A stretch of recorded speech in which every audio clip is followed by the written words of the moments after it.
Hey everyone, Father Dan here. I wanted to speak to all of you a little bit about what we heard in our readings last weekend, especially around gratitude. So, gratitude is one of the aspects of the spiritual life that actually should be more foundational for us.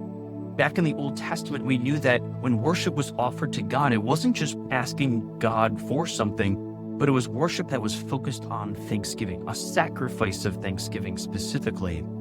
And the reason for that is because in our relationship with God, we're very accustomed to asking God for things, maybe even sometimes a little bit too much, where sometimes we can treat God like Santa Claus or Amazon, where all I have to do is just say what I want, click a button, and hopefully that's what I get.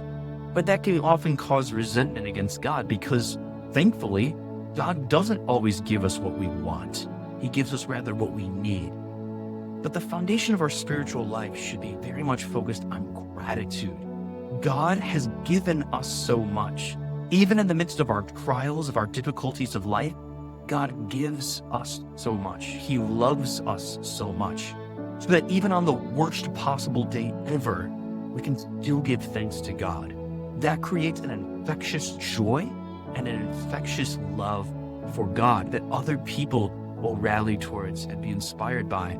I used the example of St. John Paul II. Despite so many trials that he went through in his life and in his family's life, he had a very sincere and profound joy that he shared with others.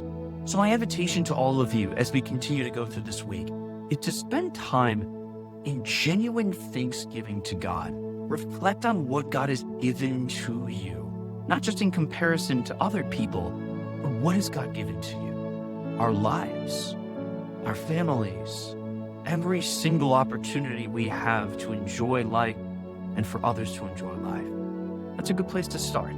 If we can thank God first and foremost, it'll affect the rest of our lives too.